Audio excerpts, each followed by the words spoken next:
Hello, and welcome to another episode of the Just Bros podcast, where we share physical therapists and engineers' perspective on outdoor life, our field of expertise, and anything Just Bros want to discuss.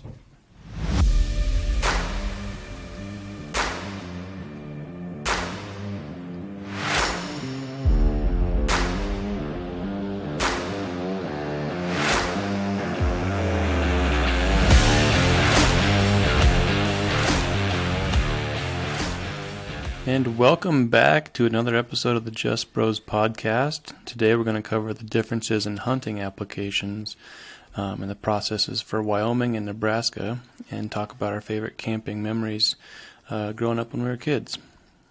What's going on, bro? Not much, just another Monday.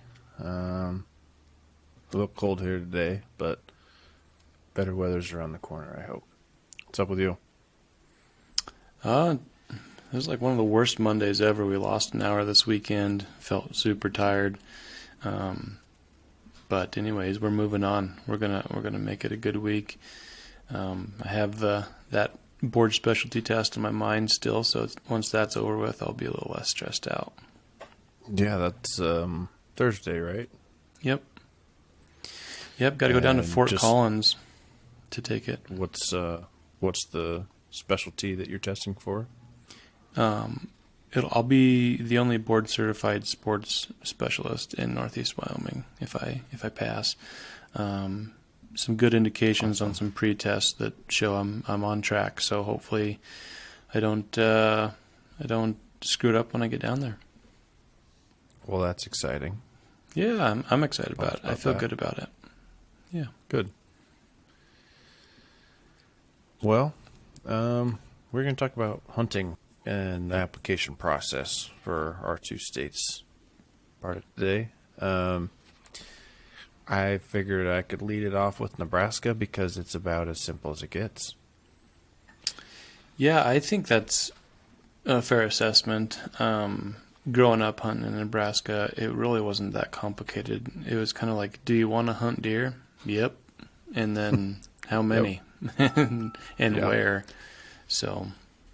Yeah, so it hasn't changed for deer. So big game hunting in Nebraska, you want to go deer hunting in Nebraska, it doesn't matter if you're a resident or non-resident, hop online. If there's a tag available for the area, which some areas have limited quotas.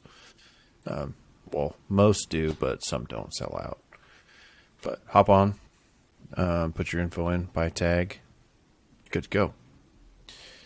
For elk hunting in Nebraska, it's a resident-only situation, I believe, unless you're a landowner or if you get the super tag, which there's, I think, one person that gets a super tag annually.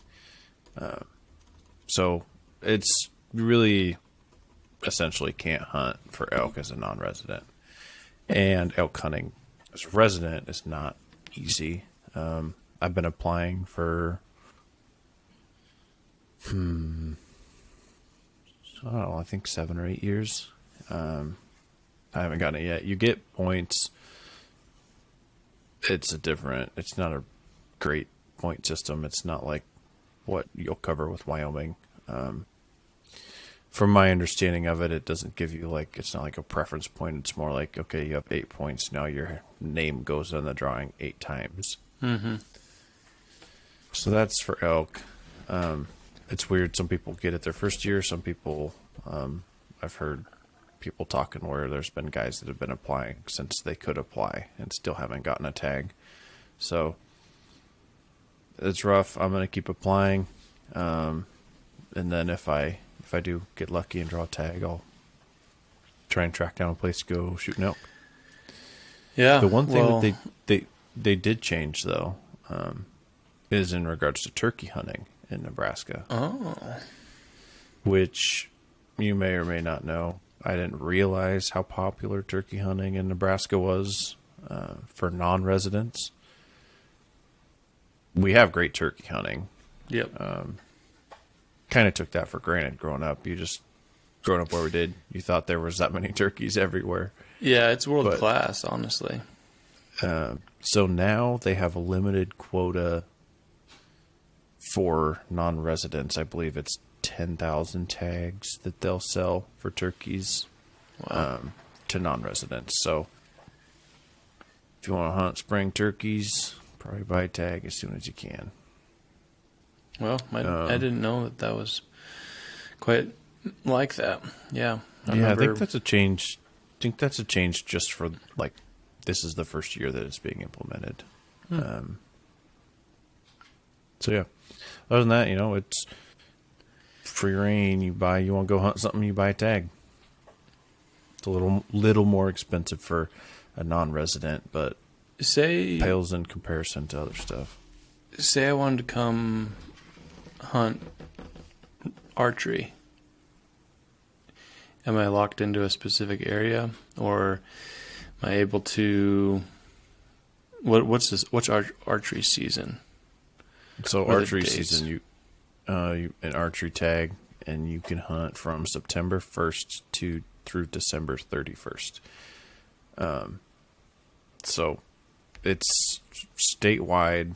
That's awesome. That whole time period, public, private ground. Good for whitetail, mule deer, buck, doe, anything. And the same goes for muzzleloader. It's the whole month of December. That's a statewide deal too. So those are pretty nice. You can buy statewide buck tags for rifle. You can actually get a statewide buck season choice tag, I believe, but it's whitetail only. So there's a few different options, but typically people just know, hey, this is the area that I want to hunt. This is where I have permission to hunt, because Nebraska's, I don't know, 99% private land, something to that effect. So if you don't know somebody, hopefully you got a lock on some good public ground, which probably going to get trampled during rifle season. Yep. But so I don't know. There's pros and cons to how Nebraska does it. The pro is more non-resident pro, I guess, is you can buy a tag, come here and hunt. And you don't. It's not hard. It's easy. We do have some public land, but I think not a lot. My biggest pro is that if I want to hunt, it's a guarantee I can buy a tag. Like I don't have to wait until June to find out that I can or can't. I basically get to decide if I'm gonna hunt or not with a state archery buck, anyways. For sure. And then I think even for rifle, I think it's probably nearly a guaranteed tag. And so, yeah, honestly, I think if you get online early enough to buy your tag, it's going to be available. Yeah, and that's honestly something that I really miss, is knowing, like, every year I can go back and hunt the same place, or hunt the same time frame, or have the same weekend. I know rifle's always the second weekend in November. It's a 9-day season in Nebraska, and it was always like the best holiday of the year, honestly. And so it's a little different than hunting in Wyoming, because there's such a process. And we can kind of get into that.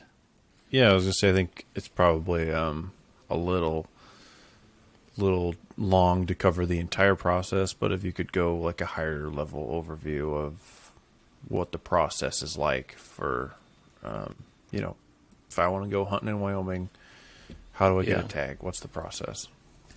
Well, first, rule number 1 is non-residents can't even apply for tags. They're not able to hunt in Wyoming, so don't even try. No, I'll talk about the resident perspective first, and then we'll go from there. So coming into Wyoming, which that's been 8 years ago, I kind of didn't know what to expect, and it was a big learning process. But basically, right now, from what I understand, is there's all these different units, and the units are cut up based on roads and rivers and peaks and valleys and stuff of different terrains, and there's quite a bit more units than in Nebraska. So having no experience in where to go and tons of public land, overwhelmingly open for public land, it kind of was hard to know where to even start. So I would recommend finding someone who knows at least an area or two and tag along and do some learning. But the process is you go online as a resident, and basically you have to pick an area.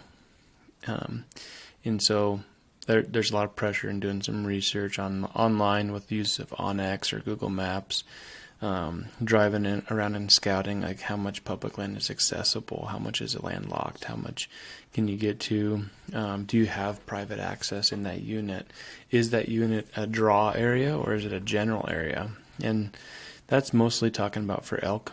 That works the same for deer as well. In antelope, you have to, there's no general tag for antelope. You have to hunt the specific unit.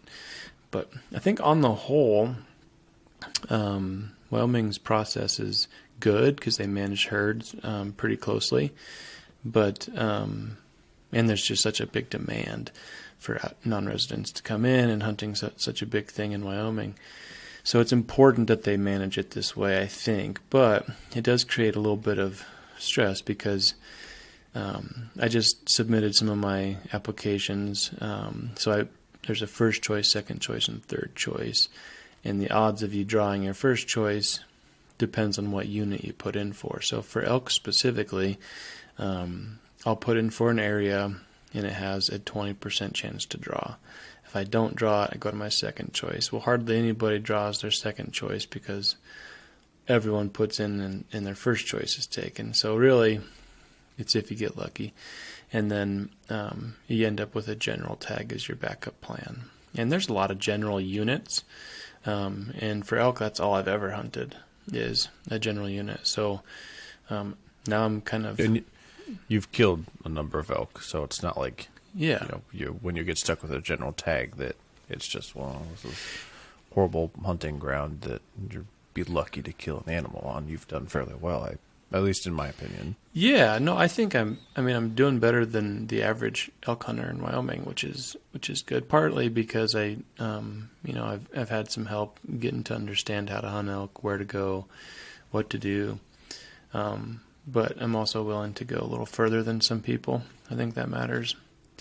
And so I heard this a long time ago that 90% of the elk are killed by 10% of the hunters, and 10% of the hunters consistently kill 90% of the elk.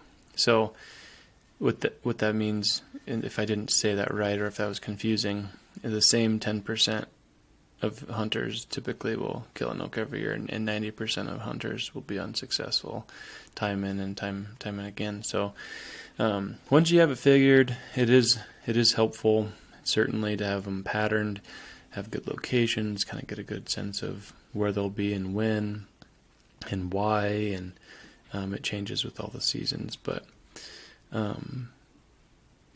but back to the application process. It's you go online, you have to create a profile. It didn't used to be like this, but create a profile, you log in, enter your credentials. You have to be a resident before the end of application process for 365 days prior to applying as a resident.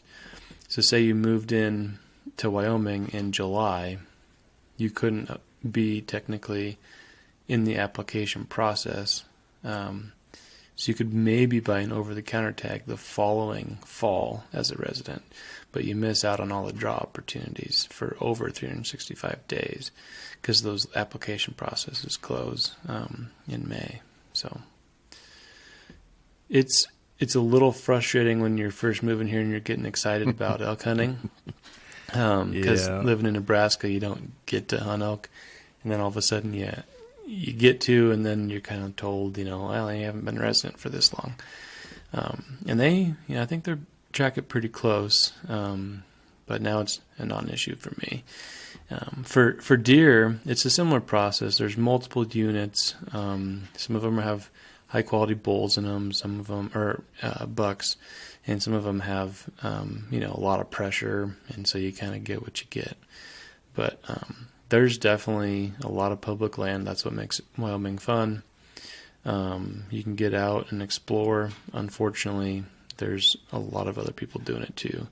And so that's what that limited quota or those draw areas really prevent, is that overhunting. And I've only got one successful draw on a limited quota tag for deer, and I've never gotten one for elk in 7 years of hunting. So I feel like I'm due, but it's kind of fun. You kind of feel like you're winning the lottery when you, well, I have friends that have drawn multiple times, and they always feel like they win the lottery. And it does make it fun, and it makes it kind of fair. So the big bulls and the big units get different hunters in there, and you might have to take a couple of years off, or you get lucky and hunt a couple of years in a row. Yeah, it does seem to me like, as frustrating as it might be, it's frustrating for everybody. It's not, no one, you're not getting special treatment. Everybody sort of gets a fair opportunity, it seems like, at those certain areas that people really want to go. And if you're lucky, maybe you'll find an area in a general, just a general area that holds great animals that not a lot of people know about. But I don't know. As a non-resident, it's a little rough trying to navigate Wyoming's process. I think I kind of have it figured out, and it's expensive as a non-resident. Yeah. I mean, but I've been buying points every year for deer and elk, hoping,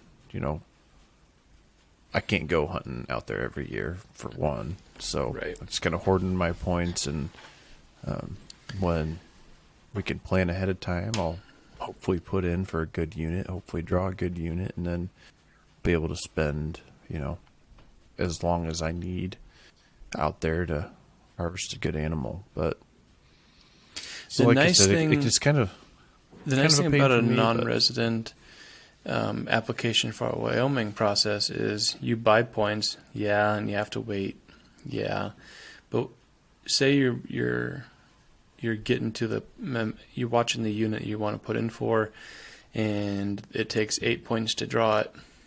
You have 9 points. You're pretty much guaranteed to draw as soon as you want to, and where it's a random draw. I don't ever get a chance for elk or for deer to add points to my system as a resident. Yeah.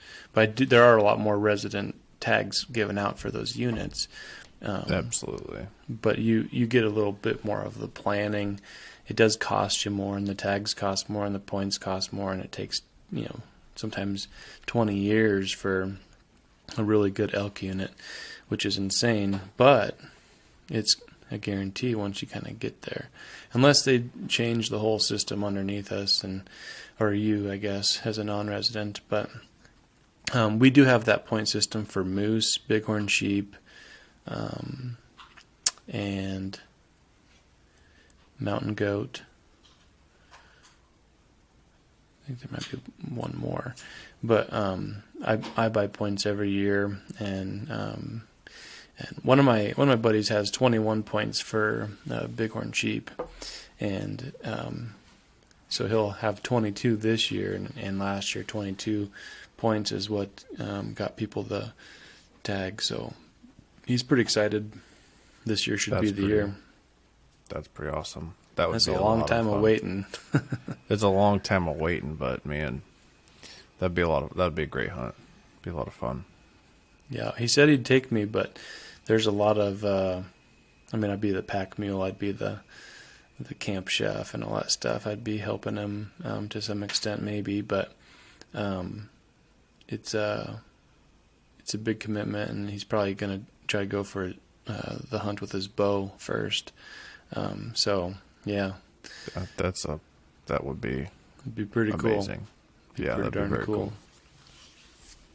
I'd love to go, but there's only so much time in the season, and you never know. It might work out. It might not. Depends on if I draw something. For myself, maybe I get lucky. But Yeah. so, Yep. So the pros to Wyoming: lots of public land. The process is difficult, but once you kind of get your hands under it, it seems not too bad. It's just you don't know if you're going to hunt in an area or a draw area or a specific tag until June, which is the frustrating for people taking time off or not knowing what to apply for in other states. Say I want to apply for other states and I do draw a good tag, but you draw a good tag in 2 states, so it's a little. That's a good problem to have, I guess. But then the public land is good, but like I said, rifle season and then that comes around. It's an orange army, is what it seems like relative to the hunting we did growing up. yeah, I can see that. I can see too, though. If you probably get out there far enough off the beaten path, or down that trail, that you're gonna have to carry a big animal up if you shoot it. That further away you get, you're probably gonna start pairing out, weeding out the guys that are a little more casual about it. Yeah. It's it's big business though. There's outfitters everywhere. There's people on horses getting way back in there, and I'm like on foot 5-6 miles, and then I see a camp. I'm like, oh, I thought I was way back here. But, Yeah, definitely. Yeah. But yeah, it's fun. It's fun getting out. It's fun applying, and during draw week we wear camo at work, and on the days that we're hoping to see that we get tags, and it's just kind of fun. It's a fun time of year thinking about where you're going to go, and So like a superstitious thing? Is it good luck to wear camo draw week, or? I'm not superstitious. I'm just a little stitious. Yeah, we wear our Kuyu patterns in the clinic, and we can kind of get away with doing that. We can kind of wear whatever we want for a while, but That's awesome. Yeah, there's a lot to learn, but I think it's doable. If you guys have questions in the Wyoming process, as a non-resident, simply put, just don't even bother applying. And if you have other questions, you can reach out to me for sure. I'd be happy to help, and look forward to doing a Nebraska deer hunt maybe in the next year or two. Yeah, definitely. And if you have Nebraska questions, you should probably work on your Google skills, because there's not a whole lot of questions to ask about how to get a tag in Nebraska. You just hop online and buy one. So, yeah, I guess kind of move on from that. And one of the things we were going to talk about was some of our camping memories as kids. Yeah. Which I would say that a lot of my best camping memories as a kid, not as kids, but for me as a kid, happened in Wyoming, and even some of those places that you might go hunting for elk. Snowy Range. That's probably one of my favorite places on planet Earth. Yeah, it's hard to beat it. The Medicine Bow is just gorgeous. The lake's up there, and we're just familiar with it. You can catch trout at Brooklyn Lake all day long. One It's of my just favorite stories about catching trout at Brooklyn Lake is there was a time where, so there's some the one big, day you outfished me. Is that the day you're talking about? just that one day, that one time. So there's some big rocks in Brooklyn Lake, and we would wade out without waders, just in our shorts and sometimes a t-shirt, until we could hopefully get to one of these big rocks. Yeah, and side note, you'd wade there's out still into Side note: there's still snowbanks on the Oh, side of yeah. the lake. Yeah, so you're walking through a snowbank, hop in a lake that is 40 maybe degrees. You wade out up to your shoulders or your neck, and you're feeling around with your feet for a big boulder to step on to get most of your body up out of the water. So we'd do that, and we'd go cast for trout, fly fish for trout. The old silver cast master always worked. And yeah, I just remember I caught a ton of trout, and you just couldn't catch one to save your life. But you were bound and determined to not let your little brother outfish you.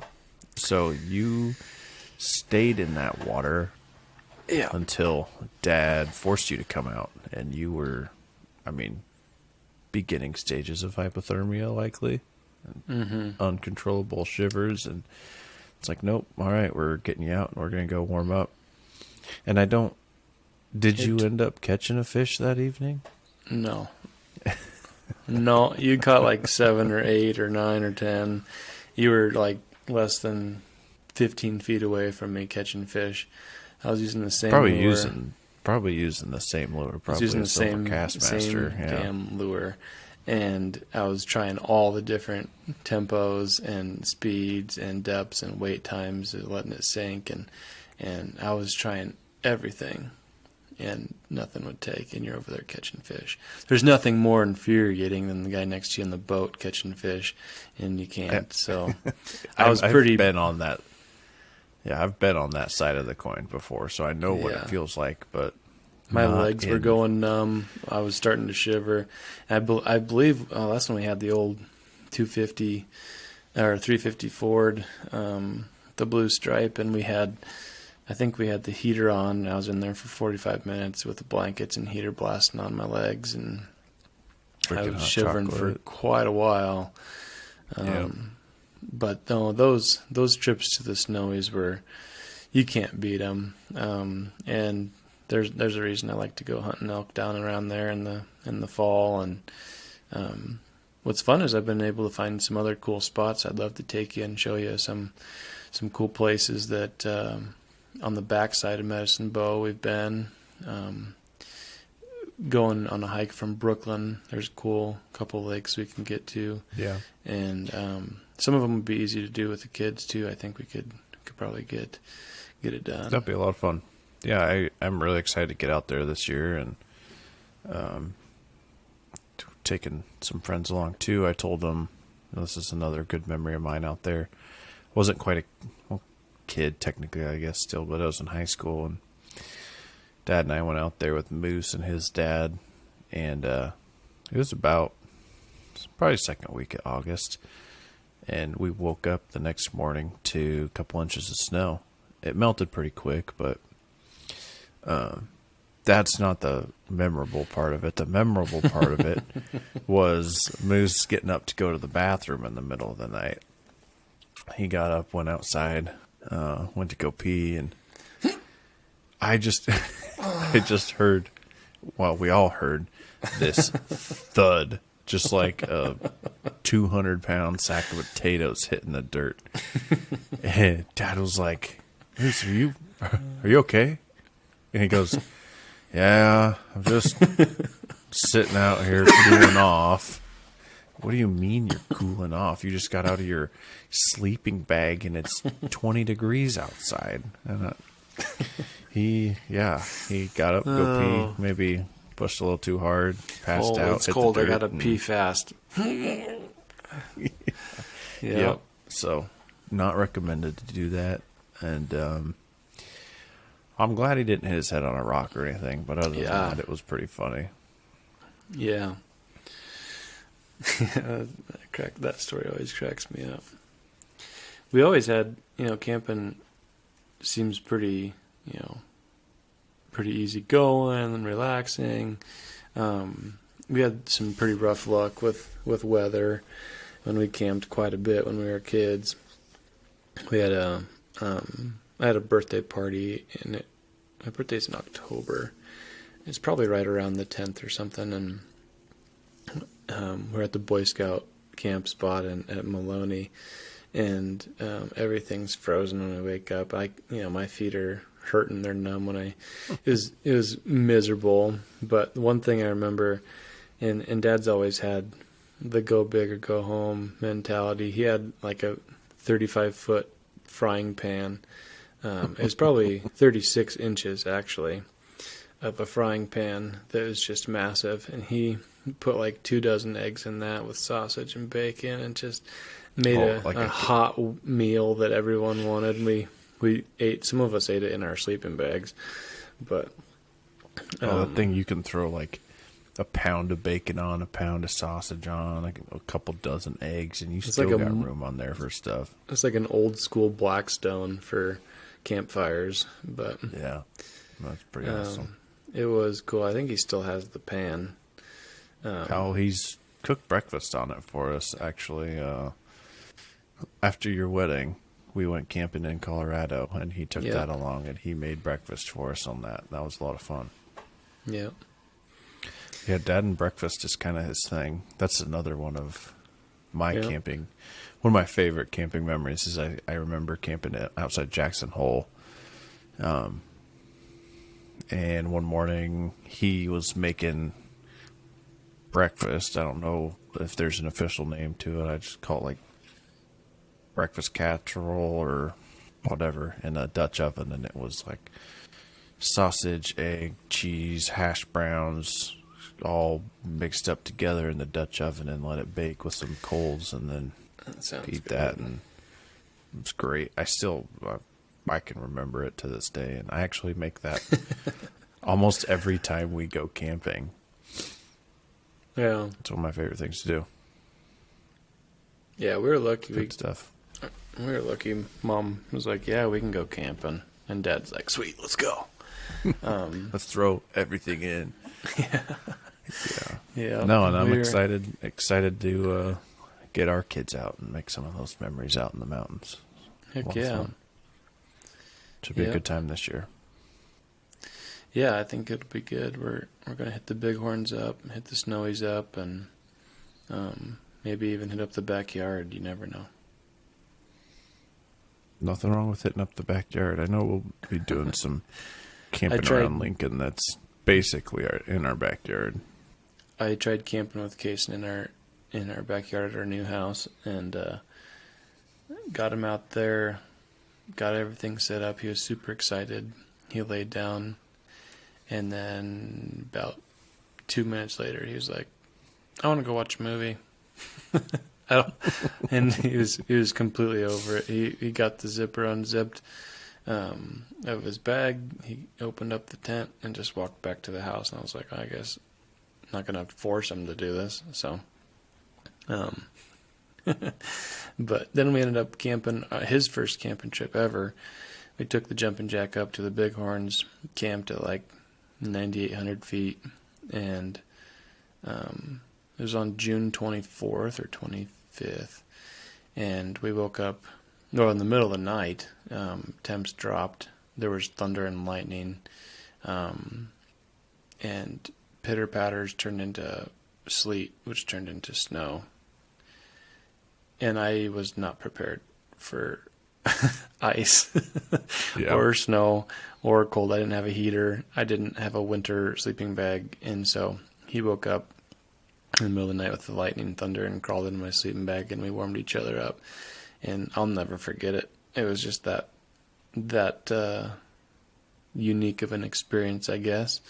And a good bonding time. And we woke up. I started the truck. We went for a little drive and saw moose, and so came back and cooked breakfast once we got our bones warmed up. It's awesome. Yep. Yeah. It's what you live for. Yeah. Yeah, and now he thinks he knows all about it. He thinks he's a professional, camper and hunter. He talks about how he's going to go camping, and Uncle John's going to come, and we're going to hunt elk and moose, and we're going to shoot our bows and all that stuff. He talks about it all the time. Pick him up from daycare, it's the first thing he talks about. It's just on the top of his head. Oh, well, you're not wrong. We're going to. It's going to be awesome. Yeah. Yeah. Well, cool. Little Husker football news is I think we're probably going to win the national championship. No, I do feel good about it. I think the most interesting thing to talk about is probably going to be the quarterback race. It goes all the way to fall, probably. Yeah. But I don't think Casey Thompson's going to be doing a whole lot of spring ball.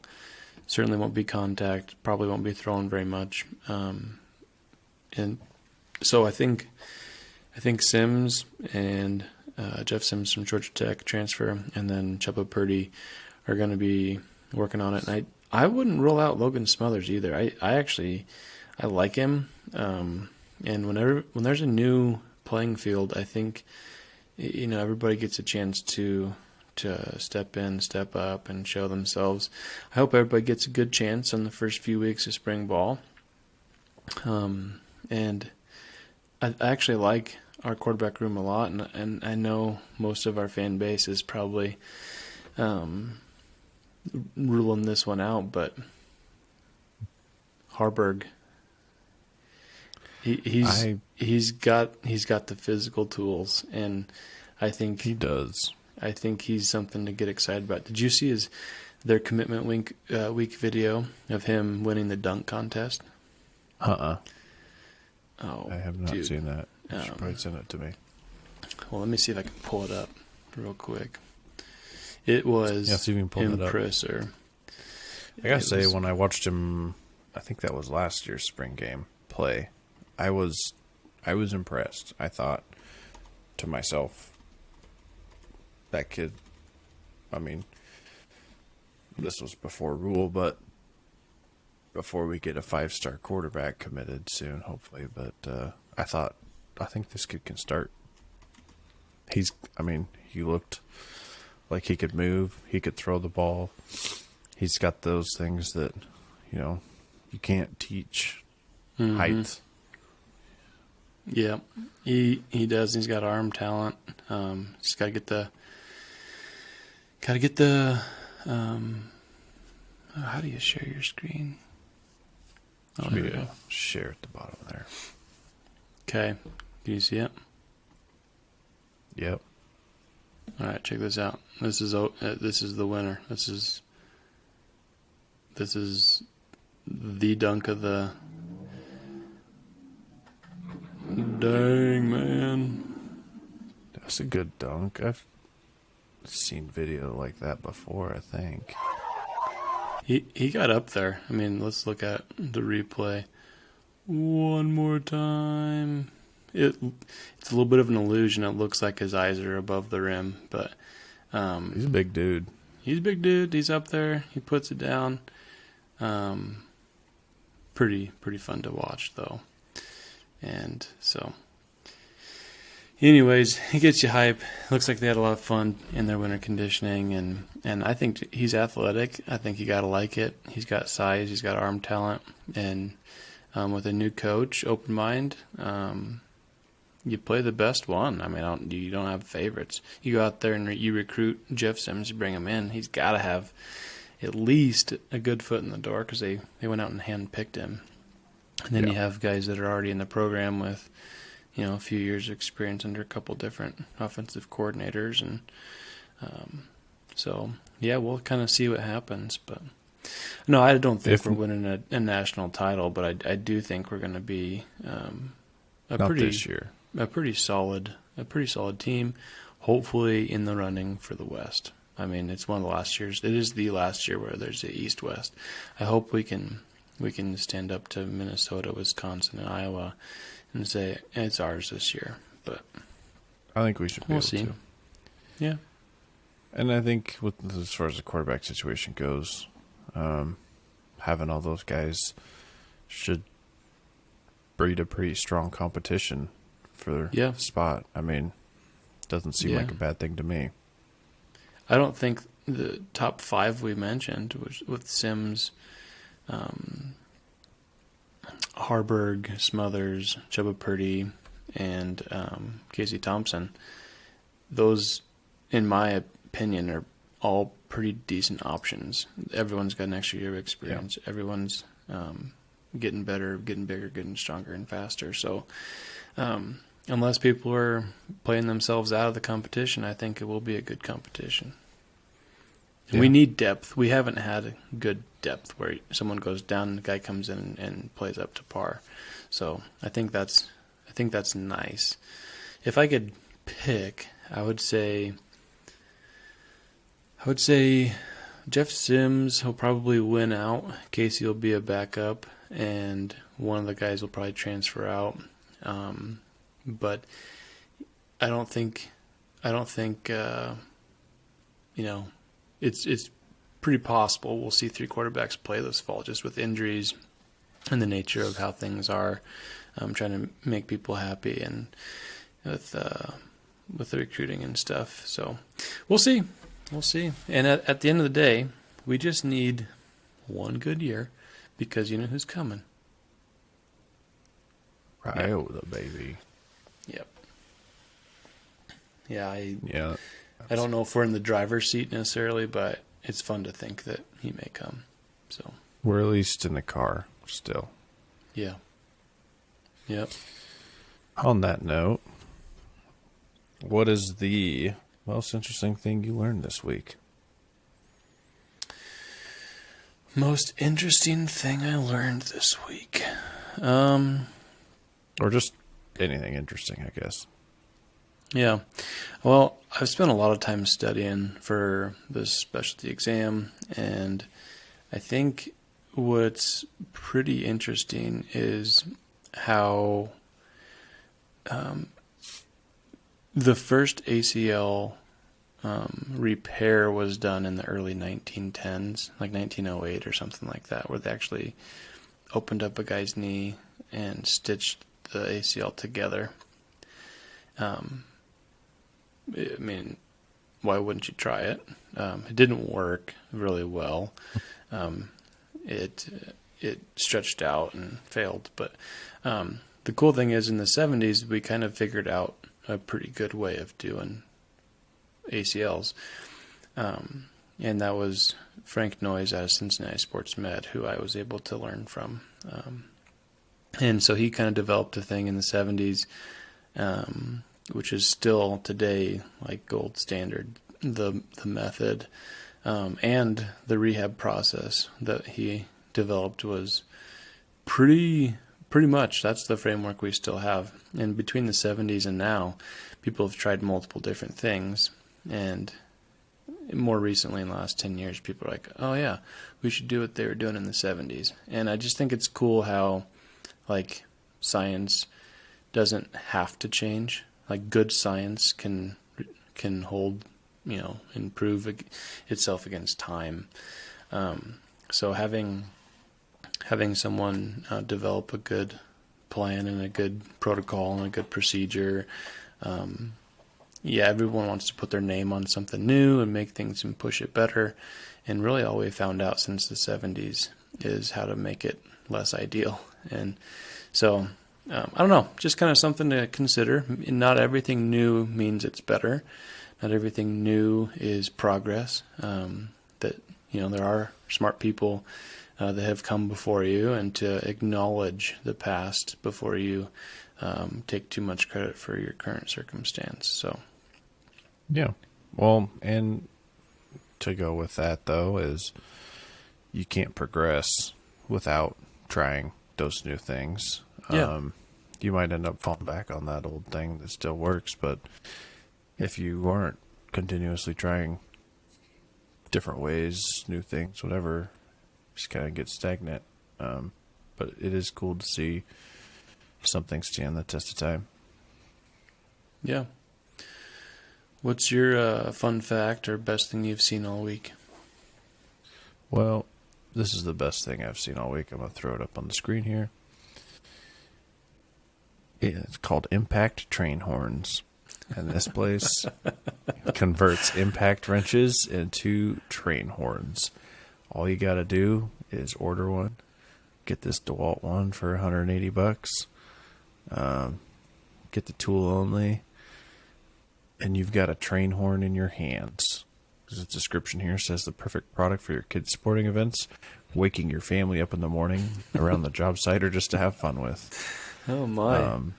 130 decibels, which is loud. That's loud. Yeah. Yeah, that's louder than my 6.5 Creedmoor out of a suppressor, for sure. I think I want to get one. Who knows when I'll get one? They have a quad train horn that has 4 horns on it instead of Dear Lord. 2 that one was. But That's interesting, just, that's for sure. the things people think of, I never would have thought that there was a market for converted impact wrenches to train horns, but hey, there is. And I never realized how bad I would want one. Just don't give it to Kaysen or Addie. That'd be insane. I thought it'd be a great birthday or Christmas present for Kaysen. Maybe Easter. Yeah, you would. 4th of July gift. I don't know. That's all I got. Oh, paybacks, man. Just be careful. Yeah. Well, I think that'll do it for today's episode of Just Bros. Appreciate y'all tuning in.